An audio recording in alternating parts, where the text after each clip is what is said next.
to you this Sunday morning, Matthew 22. And hopefully you get yourself a Bible and you can come right along with us. We use a King James Bible, and the reason is because it retains the mystical language. It doesn't change the language in order to make it easier to understand. That's one of the faults of a lot of the Bibles that are out today. They're revised and so forth and so on to make it easier for you to understand.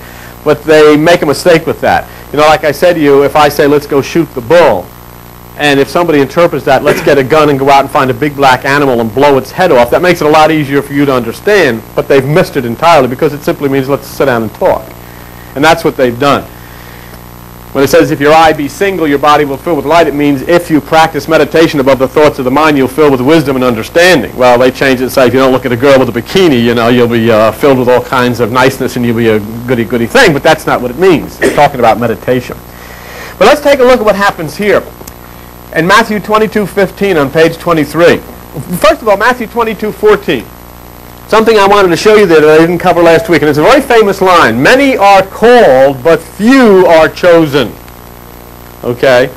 Many are called, but few are chosen. Is that loud enough in the baby room? Okay, because I can yell louder if I have to.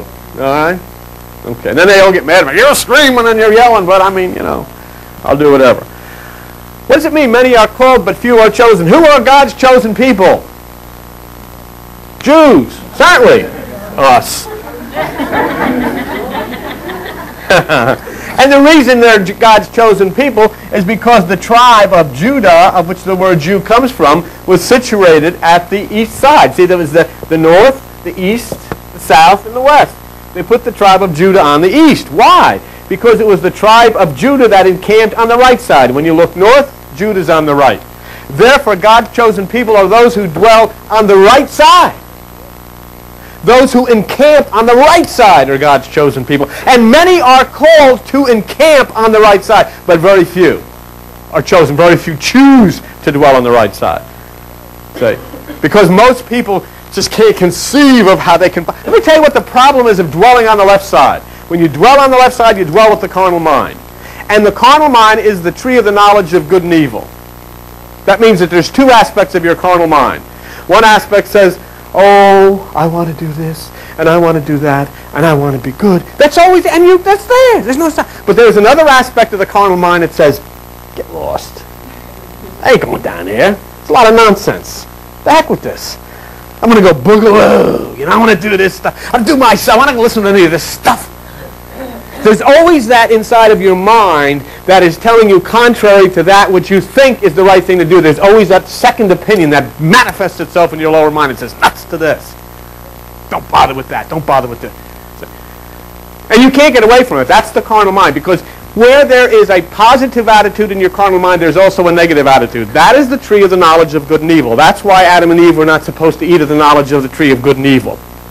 Because no matter what you do, and no matter how nice it may be, when you start out in a positive way to help something or do something, before you get going very far, there'll be a negative thought coming into it. And it'll start to try to persuade you to stop it, you know. I want to go down to Don's house because Don is out of work and he doesn't have any food for his children. So I go to the ShopRite and I buy him some peanut butter and bread and maybe some granola bars. And I take it over to Don's house. See? Because that's the positive part of my mind is saying, Don is destitute. I will bring him some peanut butter. But as I am driving over to his house, the other part of my mind says, if the bum would get off his rear end and go look for a job, he would need me to buy him peanut butter. Chunky? Chunky? You see what I'm telling you? And it's exactly the way it works. There's always that good part of your mind that's going to do something, but there's that other part that's going to rip it apart. And that's why you can't go there in order. There is an amazing thing. It's inherent. You talk about this Iraqi thing. Everybody hates this, but do you know that there's a lot of excitement builds up within people? Wow. I wonder if we could really beat them. And wow, this would be something. I can watch this on TV. You know? It's like when a hurricane comes. Everybody... They don't want anybody to get hurt, but they really enjoy it. Come on, everybody get together. Let's batten down the hatches, you know. And then they say, well, thank God it didn't touch my house. It touched her house. Instead, it veered at the last minute and blew her house right off the face of its foundation. But thank God it didn't touch mine. See? It's a carnal mind. And that's why the Apostle Paul says the carnal mind is not subject to the law of God, neither can it be. It has to, everything that you do has to come from the God mind, which is that Om we sang about, and which lies above. So God's chosen people are those who camp at the right side. That's the right hemisphere of your brain. You have two hemispheres of your brain. You have the left hemisphere of your brain, which says, this guy's a bum because he won't get out and get a job. You have the right hemisphere of your brain, which says, I will give, I will help, I will do, I will pour forth Christ. No questions asked. No questions asked, no criticism, no judgment of any kind. Say. And in order to camp at the right side, you have to shut down the left. Because as long as the left side of your brain is active, it will be negative and it will throw negative thoughts at you. It doesn't make any difference if you're in the middle of meditation. Many times I get in the middle of meditation and I'm doing pretty good and I'll get a thought. And it's a screwy thought and it's just ready to pull the whole rug right out from under me. And I have to fight my way back up to the sounds or whatever to get loose from it. Because your mind is always there. And your mind is a very destructive force. Everything that happened, you remember when they attacked Kuwait? Now Kuwait and all of this stuff, these are not people of brotherly love over there. We're not going in, to save friends of the human race. These are very tough people themselves. They're not exactly the friends of ours in the past. But regardless of that, whenever this initial idea came to attack Kuwait, it started as a thought. It started as a thought and then it manifests itself into this kind of a conflict that you see going on right now. And so it is the mind that must be subdued. You can only subdue your mind through meditation. You cannot subdue it any other way. Look what happens when you go to sleep and you let go of it completely. It goes berserk. Do you ever lay there and you're asleep and sometimes you jump up, what? You got to look around and make sure there's really not somebody standing over there by the closet. There really is. And you turn the light on and it's a coat that you hung up over there. Oh, God, Then you're all sweating. You have to get up, get a drink of iced tea or whatever it is. Go out and hit the cookies and cream ice cream. The dog follows you out.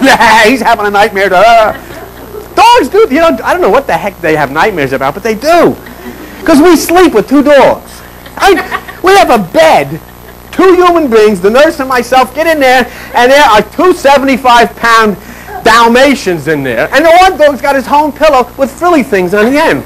Like a doily around the edge of his pillow, Yeah, that's the way it should be. At about 2 o'clock in the morning, this dog starts to have dreams, and he's chasing things. And that's okay, but when you're laying right next to the dog, he's got his paws banging on top of your head. Nothing like waking up in the morning, turning over, looking into the open mouth of this big Dalmatian who's got bad breath and dogs at 2 o'clock.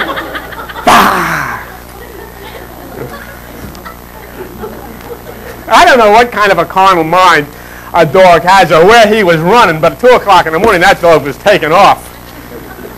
And everybody better jump out of the bed because you got two big, strong legs with big nails on them like panthers, thrashing about. So the carnal mind, the human mind, is a thing that keeps us in this camp. See, that's the Western side is the side of intellect and biblical mysticism. The Eastern side is the side of spirit, the right side. And the way that is, this is where the sun rises in the east. So the light comes from the east. Wisdom comes from the right side of your brain. What is it that puts the light out? What is it that overwhelms the sun and makes darkness? That which moves in from the west. When the west encroaches on the east, there's no more sun. And you see it happening now, but you're going to see it a lot less because now the sun is beginning to rise after its birth on December the 25th, and there'll be more and more light each day. So what this means is it is the intellect. When you start to figure this thing out and think that you've got it all figured out, it's the intellect which will override the spirit. Then you'll say, I know all about this. And you don't know anything. Or I don't know if I believe that. It's irrelevant whether you believe it.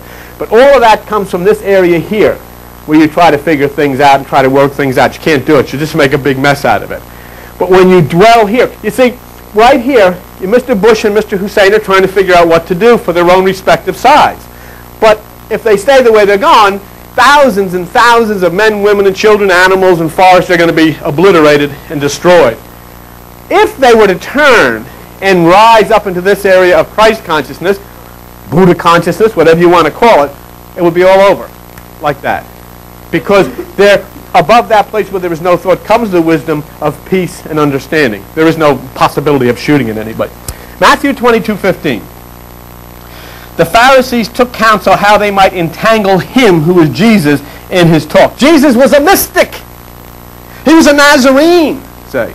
And a Nazarene was a group which actually, a sect that was inherited from the Buddhists. When the Buddhists moved out of India, many Buddhists came towards that which we know as Palestine now, and they were proselytizing their religion, and they converted a group of people called the Essenes. Out of the Essenes came that which was the Nazarenes.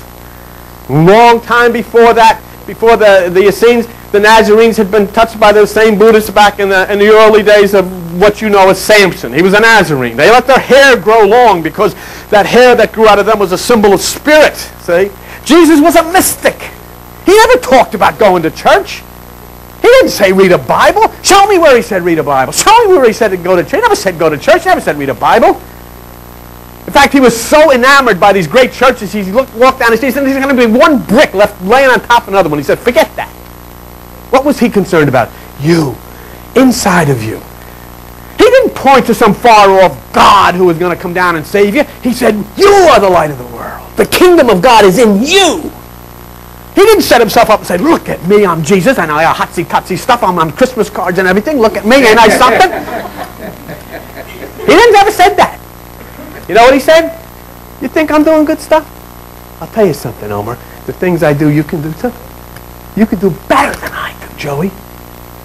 That's the kind of guy he was. Never drew attention to himself, drew attention to you. He never came to show his divinity, he came to show your divinity. And he told you how to reach it, how to make it explode. It's within you. Raise yourself up to the upper room. Practice the single eye. And you'll fill with light and wisdom and power and understanding. That's the kind of guy he was. And the religions have never allowed him to be what he came to be. One who would bring you into the bosom of the Father and show you your divinity, your holiness, the power within you. But here come, look, the Pharisees took counsel how they might entangle him in his talk. See, Pharisees are those who interpret the Bible literally. There are still people who believe that the earth was created 6,000 years ago because the Bible says so. Do you know what happened? In the Middle Ages of Europe, they wouldn't allow anybody to think. If you had a book, or if you said, you know, I don't know if this is true, they threw you in jail. Galileo said, hey, wait a minute. He said, you got this wrong. He was an optometrist. He was an astronomer. He says, it's not the sun that goes, it's the earth that circles the sun. They put him in jail because it disagreed with the Bible. And he had to sign a confession. I, Galileo, sign on the Bible that I was wrong. Of course he was right. Copernicus, all of them. They were destroyed by religion. Nobody was allowed to think or to express any type of scientific thought if it in any way, shape, or form questioned the Bible. And so finally, when the Dark Ages ended, the only literature people had was the Bible, and they looked at it and they came up with the idea that everything started 6,000 years ago. They recently found in some place little mice, skeletons of some kind, 50 million years old. They could tell it was 50 million years. People had mice 50 million years ago. And not only that, there was mouse traps there. No, I added that. I added that just to see if you were paying attention. 2 little frozen mouse traps. Huh? And they're not sure, but there was scribbled in the wall of the cave, decon or something like that. You know, that's mouse stuff. And there was no, I won't go on with this. But there's mice 50 million years ago. What the heck would there be mice for unless there was people around with food? What are they going to eat? Boy, I can't wait till people get created. Now we can go into their houses and run around in between the walls and all of that stuff. Yeah, there got to be cats. The point being, we have limited ourselves to such an extent that we actually believe. I never get people that write me and say, you know, I disagree with you about this. My name is Joe Blow. Here's my telephone number. I always get this anonymous stuff. Yesterday I got an anonymous thing. They put tracks in there. And the track has at the end of it 2 devils with red suits on and pitchforks, everything looking out. You better straighten out or you'll be living with them. And here's these devils, with these pitchforks, looking like a Halloween costume. I said, God. I said to John, look at this. No wonder they're shooting each other. This is where they're coming from. They really believe that there are people somewhere in the earth running around chasing Andy with a pitchfork. Ah, get in there, you're not done yet. Ah. Okay. The reason that a devil wears a red suit is because red is the color of emotionalism in the Bible.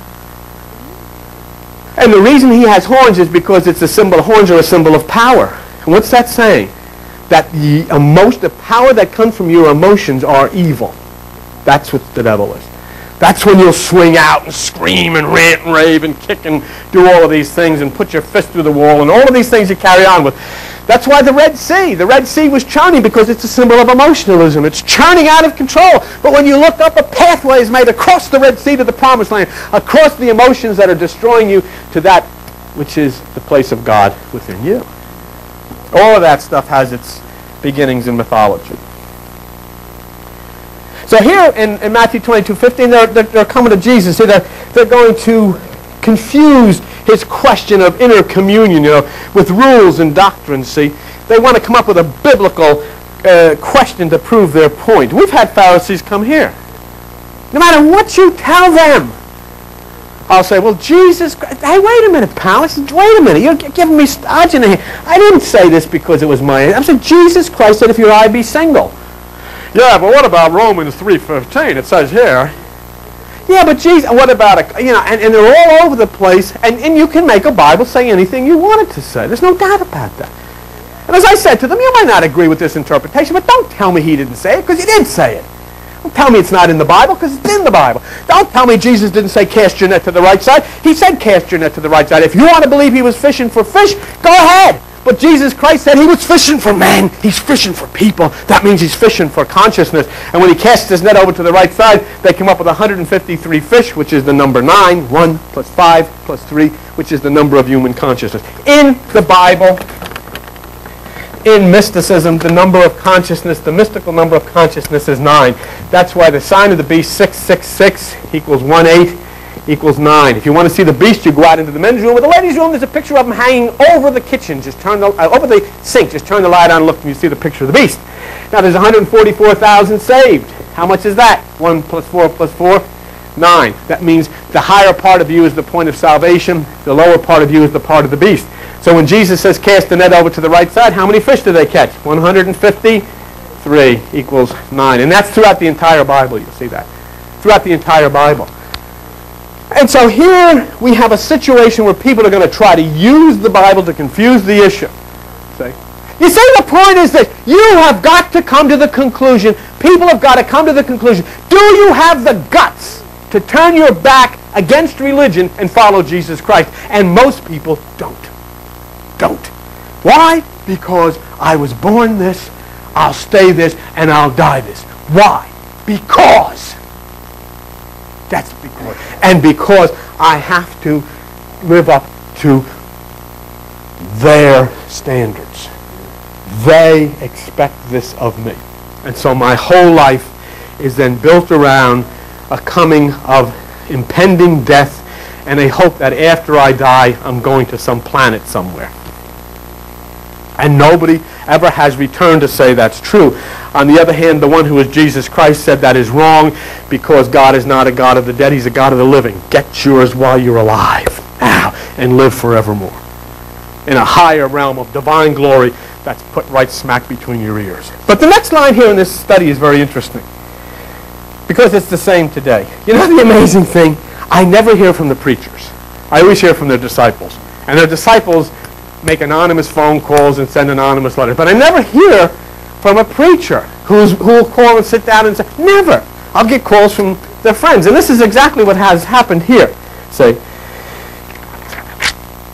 I want you to notice something in Matthew 22, verse 16. Along with the religious, which are the Pharisees, okay, and these are the disciples of religion who would try to trick you out of your inner walk, there comes a group called, watch this one. And you don't see this very often. They're called Herodians. Okay? These are not religious people at all. These are people who are trying to maintain the political status quo. Okay? In other words, what has happened here are the Pharisees. Look, and they sent out unto him their disciples with the Herodians. In other words, what has happened? The religious people have joined together with those which are the worldly forces in order to trick the Christ. What has happened here in the same way where the religious will join forces with the status quo in order to keep you in line, in order to keep you from rising up into this blissful, holy place of life. They try to pull you back into the traditional. Herod is the evil influence. Look at that word. Do you see that word? I got it spelled wrong. How are you going to see that word? Why don't you say something? You sit there. Guys spelling things wrong on television, and you sit there. God. Watch this. Do you see something there? Herod. You know who he was? What did he do? He was the wicked influence who set about to kill all of that which was the new life, trying to kill that which was the birth of Christ.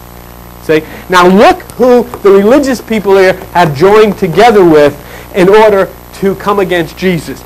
The religious people have joined together with that same negative influence in trying to destroy that which is being born new out of the consciousness of man.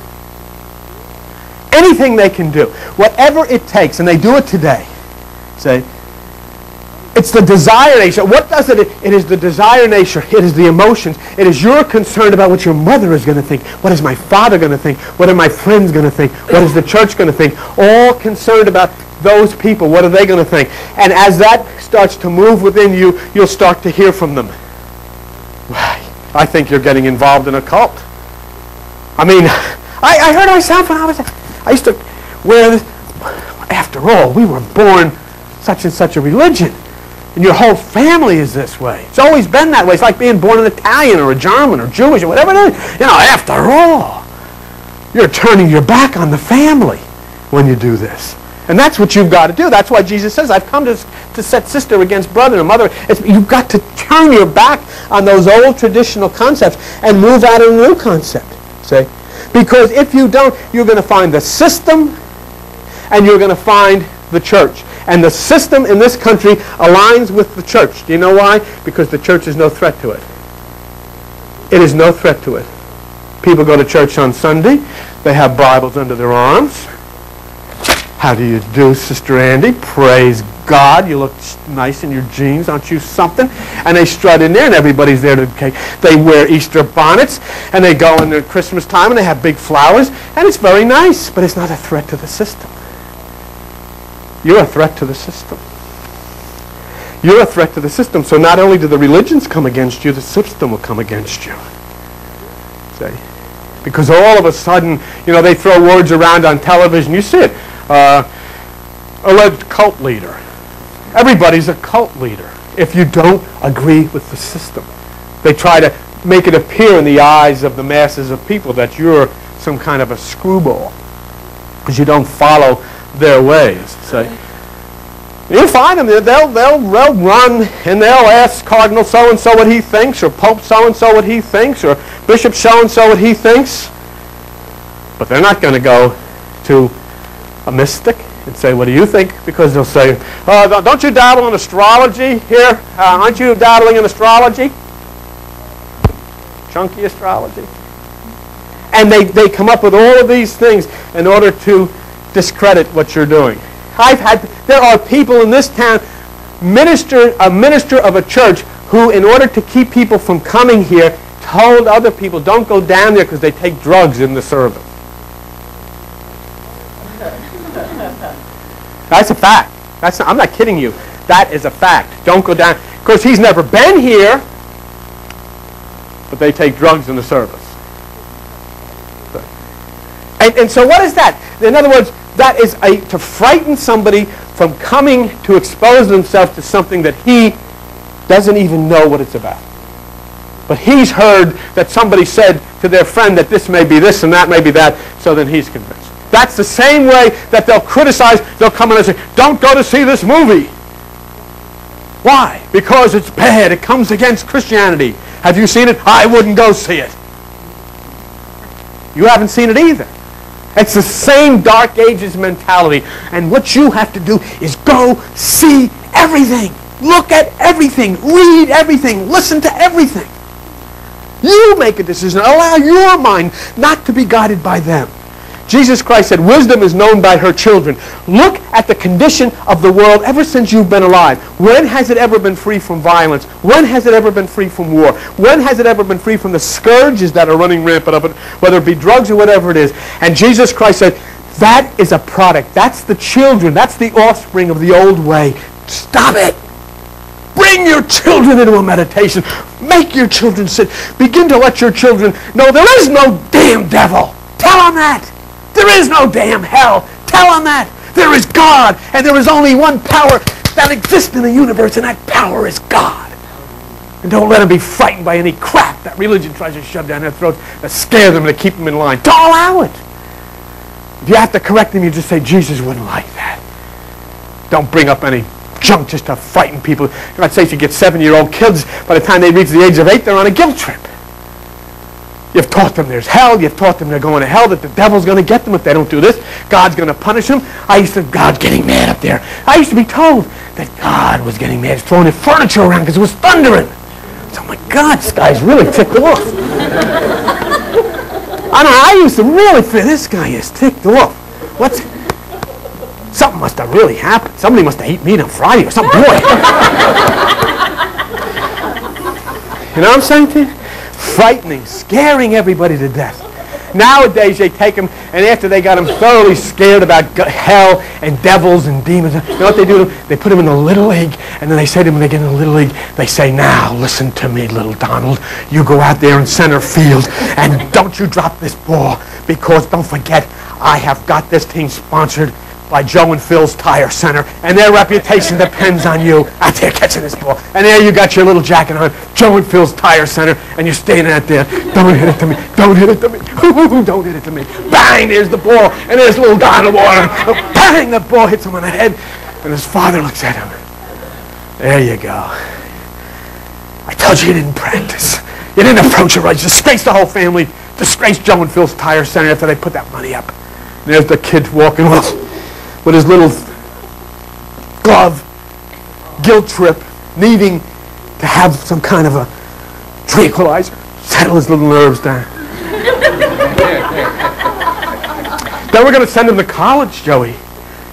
I want you to be a lawyer, son, so you can have a psychiatrist just like I have. Got to get all A's. He gets all C's and D's, and the kid winds up on the roof of Princeton University, and he jumps off. Funny, but true. Funny, but true. And many of your lives have been geared that same way. Pressure, pressure, pressure, pressure. Never stops. Pressure, pressure, pressure. To do what they want you to do.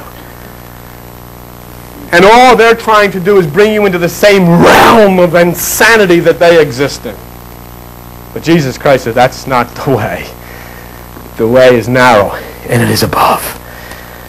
And so here, when these people come to tempt Jesus and to try to catch him in all of this stuff that they're talking about, literal law and doctrine, look what they say. Now you got the Herodians, which are the con artists, and the people that are trying to represent the people that are trying to kill the spirit out of you, along with the religious. You got the Bible, the Pharisees, and you got the doctrine and the church and all this. And look what they say in Matthew 22:16. Master, we know you are true and teach the way of truth, the way of God and truth. They're liars.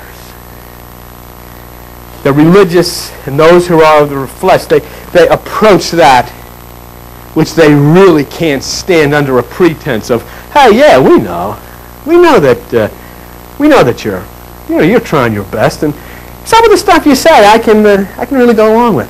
They're trying to get you to sit with them, trying to suck you in so that they're not really against me before they hit you with the zinger, say, because what they're trying to do is get you into confidence so that you'll sit down and then say something that they can use in order to nail you up against the wall. It's typical of the lower mind. It uses truth to press forth its deceit and its desire. See? Look what they say. And even this, they're telling the truth. And yet, neither, 22:16, neither do you care for any man. for you don't regard the person of a man. See? In other words, what they were saying, and what this has come to, they recognized the fact that he didn't really care that they were bishops and cardinals and popes and monsignors and evangelists and all of this stuff. He said, who cares? Who cares? The guy that's working in the sewer, that's my deacon. That's my evangelist.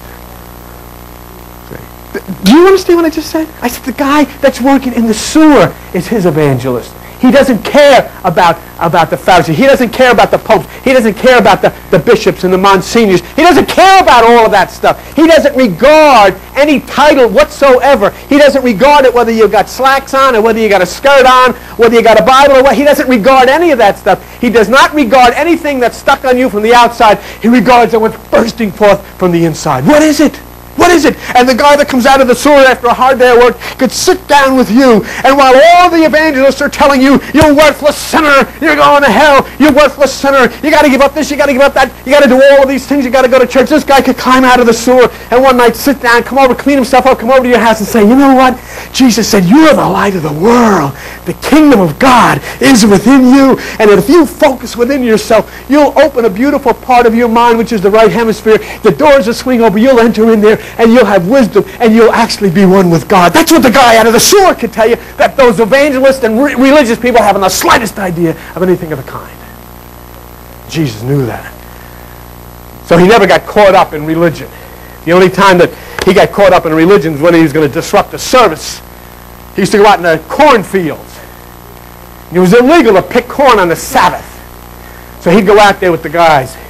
He knew where the rabbis used to hang out. And he'd wait for them to come along. He'd see about 3 of them walking out by the field. He said, okay, what are you going to do? Let's pick some corn. You can't do that. Pick it. Pick it. And he'd go over there. Are they looking? Are they looking? Yeah. Challenging them. Pick that corn. I'm picking corn out. Here's what I'm doing. Well, you can't do that on the Sabbath. Oh, yes, I can. Picking a whole ear of corn this time. Corn on the cob. Pick it right off that, what does it come off, a bush? Whatever it comes over. Pick that corn off the cob. Don't you say nothing about that. Pick that corn right off the cob. What I'm going to do, they say, you evil person, picking corn on the cob on a Sunday. You evil person you are, you Jesus, you. Oh, little nuts you got hanging around with you. Cut your hair.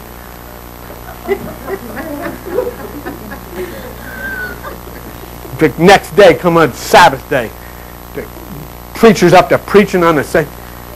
You should have seen this guy we saw yesterday. You would never see anything like it in your life. What's your first name? Sherry? Sherry, you'd never seen nothing like this in your life. Such a fool out there with a white robe, all these long-haired hippies out there picking corn on the Sabbath, Sherry. I was so mortified. I said, you ain't going to heaven. You ain't no good guy, God doing stuff like that. Well, he's preaching up there, it says in the Bible, the door opens. Guess who's sitting there with corn all over his face?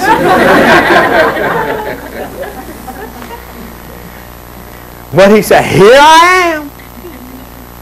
What are you coming in here for, you troublemaker? Got corn. Wipe your face off, all that corn all over your face.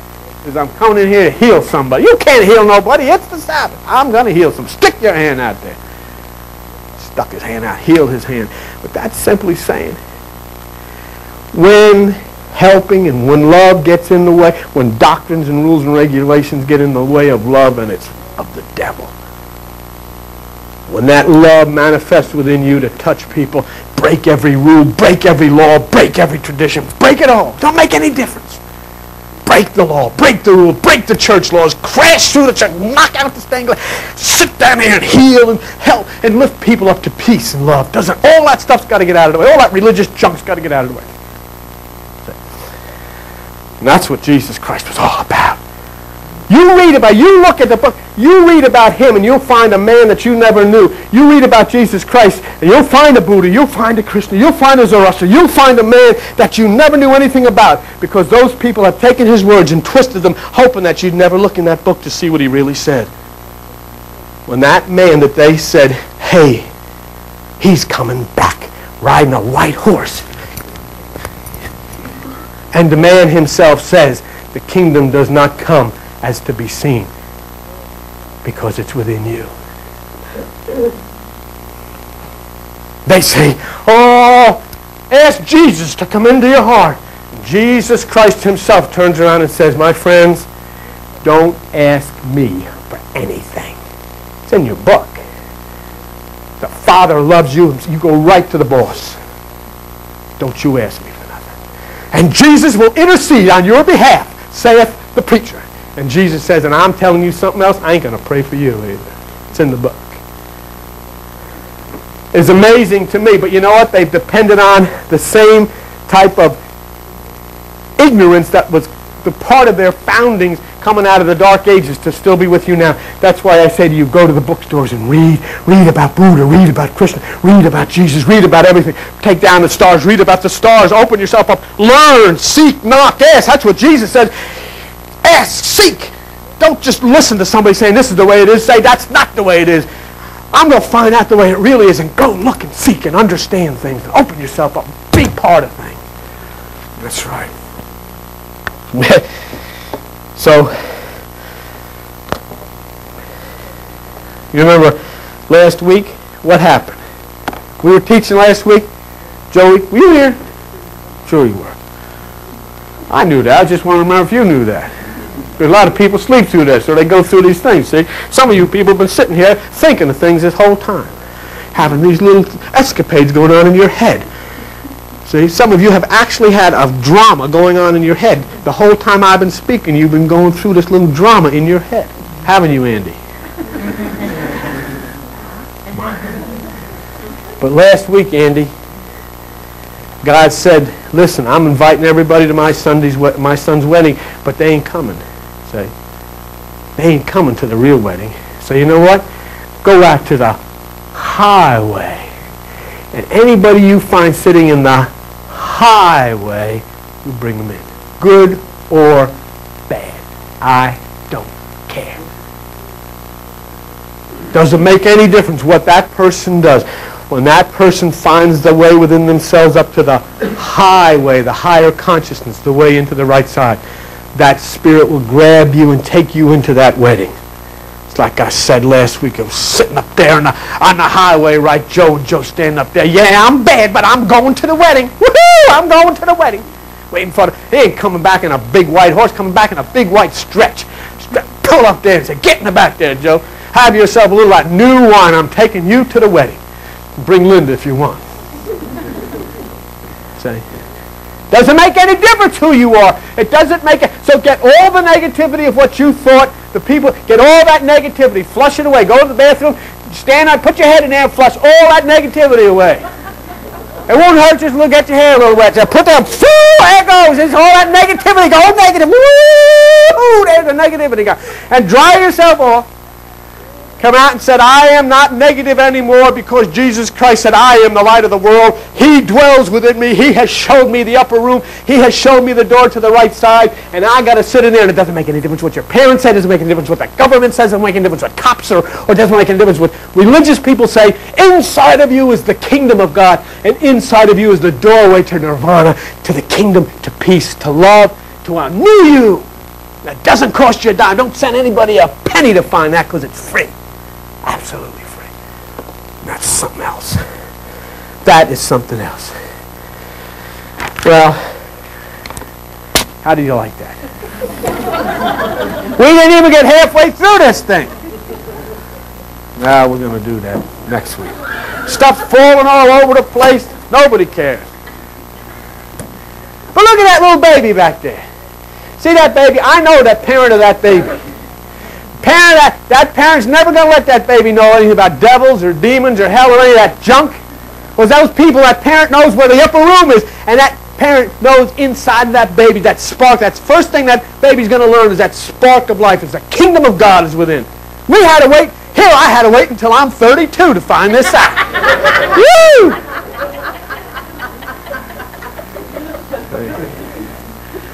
So, I kidded with you today because I was in that kind of a mood. But I think we got the point across. I think we got the point across. And I want you now to just take that same feeling of what you can do.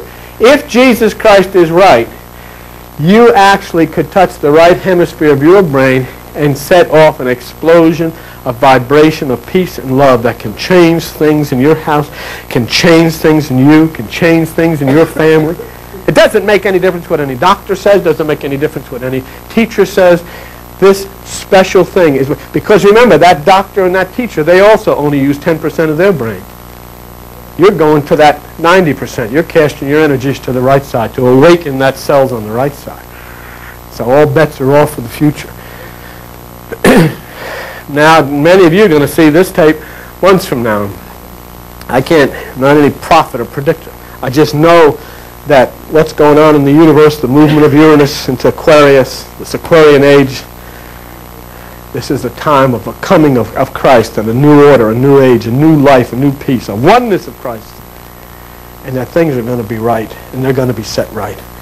And those people who are going to continue to dwell in the lower are going to be shaken to their shoes by what's going to happen.